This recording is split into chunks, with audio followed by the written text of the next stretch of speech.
2025 was a defining year for technology in Nigeria. From financial services to creative industries, from artificial intelligence to digital identity, technology didn't just grow, it repositioned Nigeria. Today on Tech Talk, we look back at the major tech trends that shaped Nigeria in 2025 using voices you've already heard on this show. I'm Dorcas Yakubuzala. Thank you for joining us. Fintech remained Nigeria's most influential tech sector in 2025. But this year, the story wasn't just about startups, it was about scale, regulation, and survival. Nigerians no longer ask if digital payments work. The real questions now are, who can be trusted, who can scale, and who can comply?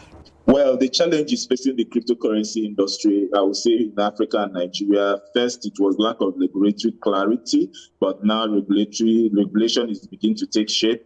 The other part also is lack of the necessary infrastructures for technological advancements, and then also the skills, the capacity development. We do not have enough skilled persons and qualified professionals in the blockchain space in the area of development, technical development, even in running the businesses. Yes, we have a number of persons, but we need so much more. And the reason why we need so much more is very simple. Nigeria controls over 60% of the activities in cryptocurrency in Africa. It is right that we take the lead. Another thing also is lack of funding for the crypto companies or startups and innovators, not because the funding is not there, but we have the people who could fund these projects not investing in this sector. So we live in a country where people would rather choose to go and build an estate instead of investing in technology. And trust me, if you look way back to say 15 years ago, when you check the list of top 10 countries and top 10 companies in the world, top 10 most valuable companies in the world, at least 7 of them are from the commodity extraction, industrial, mining, and other sectors. You wouldn't find any sector in tech. Maybe as at then, it was only 2 that we are able to enter, maybe Microsoft and Amazon. But look at it today. When you talk about the top 10 most profitable company or top 10 most valuable companies in the world, at least the first 7 spots is occupied by tech companies. So there has been a shift. Now, anybody who is not taking investment into tech seriously is missing the point and will soon be relegated to the backseat of consumer nation or society. And that is not what we want to do for ourselves, because this is the 4th industrial revolution. We are in an era that is being spearheaded and led by technology. It will be a disservice to us as a nation and as a people to sit behind in technological advancement. So it is very important that we begin to educate people, especially those fund managers and the investors and venture capitalists, on the need to invest massively in tech. Look at today, MoneyPoint is a unicorn.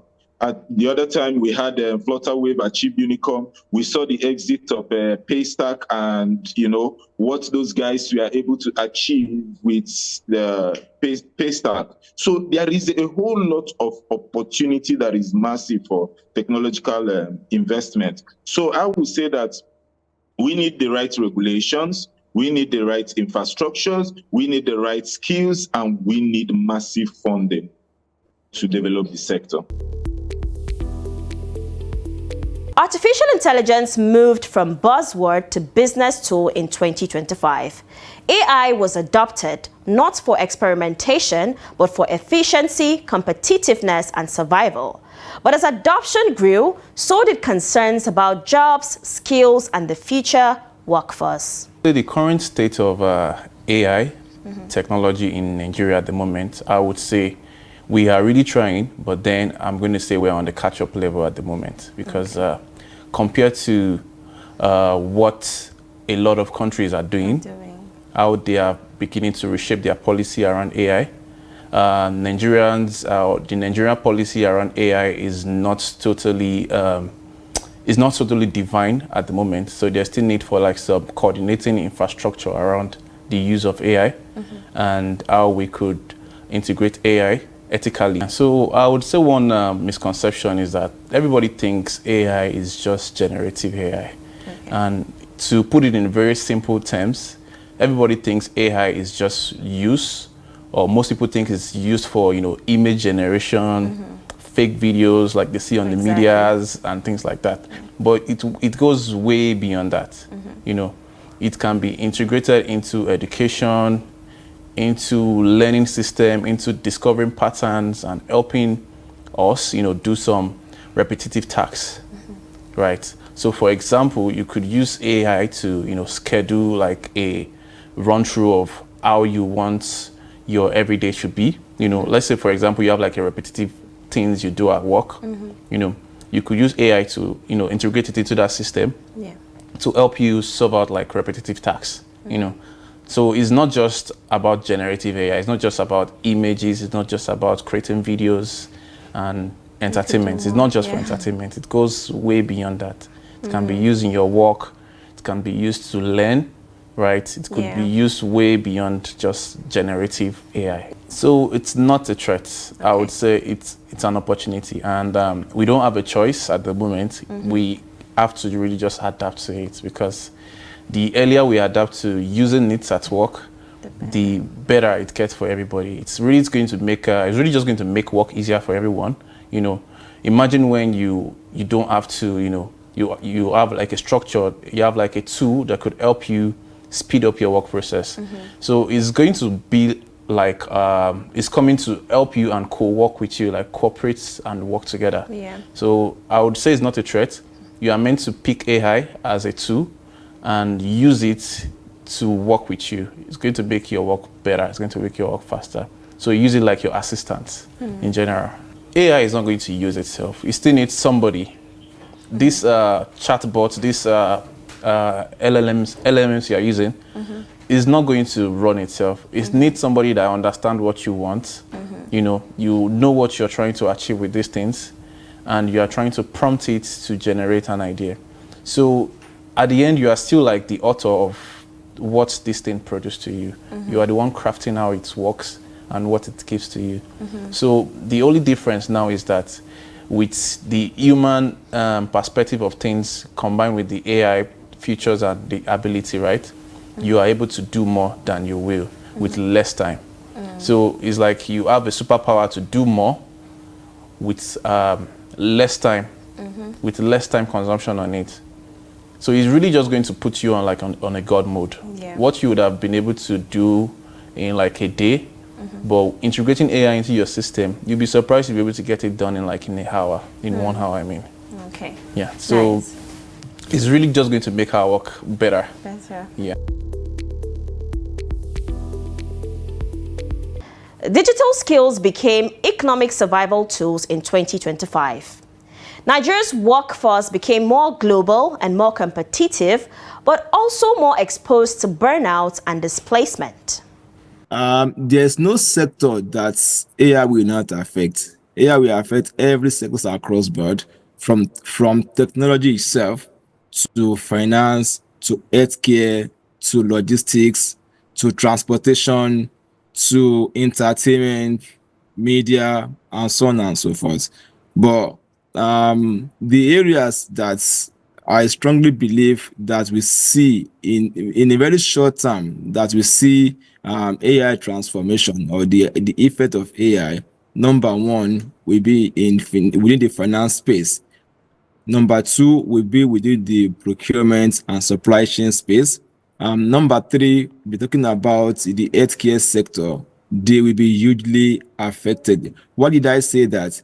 If you look at the happenings around or within the healthcare sector, this is where speed is very important, not just the cost, because they are dealing with human life, they are dealing with more critical issue. What is more important within this sector is the result, not just the cost. And in that regard, AI will become handy for every players within the health sectors, because AI can diagnose any kind of ailment within a short period. Accuracy of AI is far better and higher than that of human. the recommendation of AI is far better than that of human, because AI combines expert opinions across the globe. So not just one person sit down to tell us this is what will happen around here or happen around there. So it's a combination of expert opinions that forms AI feedback. So in that case, there is high tendency to have more accuracy when AI give a prescription or give a recommendation. So to answer your question, the sector that will be much affected with AI adoption is going to be finance, health sector, transportation, and many others. It's worrisome actually. I would say it is a two-edged sword. Let me say, for instance, let's use COVID as a typical example. That, during COVID, it depends on how organizations, individuals prepare for the disruption. COVID caught some people or some sectors unaware, and they were disrupted. And there are a large number of individuals and organizations that benefit hugely from the COVID disruption. So AI is just like another COVID coming to our doorstep. If we are prepared, it has huge benefits. But if we don't prepare for the disruption coming to our doorstep, there is also the adverse effects of that one as well. I would say, what is more important for us to be prepared, to upskill and to reskill. AI is going to displace job, is going to change the culture and ethics of how we do our job, and of course is going to also create some new rules for how do we do our job. So it's a big concern. It's a very, very big concern that the government, organizations, and the individuals need to worry about. And worrying about it, that means we need to do something about it so that the AI adoption will not disrupt us or send us out of the workforce. Behind every digital service is infrastructure, and in 2025, connectivity quietly improved. Faster internet and smarter infrastructure unlocked growth across fintech, health tech, and creative tech. Some world leaders have spoken about even 5G and what 5G can do in terms of economy. Anyone that owns 5G, obviously, we know is going to command and lead the world. And today, China is there. Already, they are investing even in 6G. But what is 5G, obviously? 5G simply means high-speed internet that is connected via fiber wirelessly. That's what 5G it is. And it's very capital intensive. I just finished talking about how much it cost MTN to acquire the 5G license, which is about 275 million US dollars. The conversion to naira obviously would be talking about hundreds of billions of naira. Now, if you recall, to put it in a practical terms, during the COVID-19, we are all told to stay at home. But then work has to be done. Work must continue. Some organizations are providing essential services that they cannot afford to stop for 1 second. Now, the only thing that can be done is to see how they can provide that means through which individual people who are requiring to work and do it irrespective of their location. So that's the remote work. And then 5G has done that magic, and it has enabled a lot of people to be able to do quantum of work with high-speed internet. 4G also has contributed, but when you talk about 5G, it gives you that speed. You understand? Because it has what we call low latency. You understand? So based on that, you'll be able to do whatever work that you will do. And then when you talk about video conferencing, it carries a lot of huge data. And because of that, if you don't have the likes of 5G to support that, obviously, that's when you see you are doing a kind of conferencing and is buffering, etc. Now, there's also file transfer. With 5G, obviously, transferring the huge amount of data is seamless. Almost within the shortest possible time, you will be able to do it. And then when you talk about enhancing virtual reality and augmented reality, 5G will enable more immersive virtual reality and augmented experience, allowing remote workers to engage in a more interactive and collaborative virtual environment. We've seen now in a very practical time how some medical surgery are being conducted via the internet, and then this is possible because of 5G. And then with 5G also, it increases mobility, how people move around to be able to do whatever they want to do. Smart devices are connected now, and a lot are being done. People are using the likes of TikTok, the likes of Instagram, Snapchat to even conduct their businesses because 5G has low latency. And then on the online gaming, because like we rightly say, it has low latency and the speed is so high, almost we are talking about 100 MB per second. Be rest assured that cannot be compromised. Now, we also talk about enhanced multiplayer experience. 5G low latency and high-speed connectivity does that magic also very effectively well. And when you talk about the autonomous vehicles area, we are talking about the real-time data processing, and that can only be done because 5G has low latency and the speed cannot be compromised. We also talk about the vehicle to everything. That's what we call V2X communication, which obviously allow autonomous vehicle to communicate with other vehicles, infrastructure and pedestrian, enhancing safety and reducing congestion. We talk about the high definition mapping. That is also possible, enabled by 5G, and which is essential for autonomous vehicle to navigate complex environment. And then we'll talk about the remote vehicle control, and obviously with high-speed internet. Some people now, when we are talking about the smart world, the IoTs of this world, some people are sitting in another country and they are remotely monitoring their houses, doing a lot of things, doing a lot of activities, switching on their light, offing them. So the same thing with the 5G that we are talking about, with this V2X, obviously you'll be able to remotely, and that's why in China, places like China, Japan now, they can tell you that they have unmanned vehicles, taxis, where people can go from one location to the other without necessarily carrying any driver. So in summary, the development of 5G technology certainly have a profound impact on various applications, including remote work, online gaming, autonomous vehicles, its low latency and high-speed connectivity, and enhanced capabilities will enable new use cases, improving existing experience and drive innovation across industries.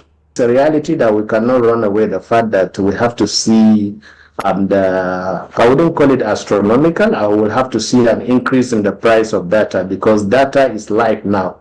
It's almost close to rubbing shoulder with water, because we do virtually everything. Today, most of us, if there is no data on our phone, we will feel like we are half dead already.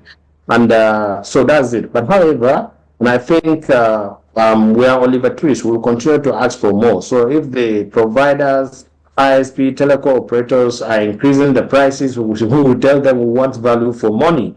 But then, how do you get value for money if you're an internet user? So first of all, you need to review virtually all the plans that are using. Some people are so careless about which plan am I using. You see somebody doing 10 gig in a month when in actual sense that person is using 5 gig in a month. And then you see by the other month it has expired, he has to renew. People need to be very jealous and guide their money very well.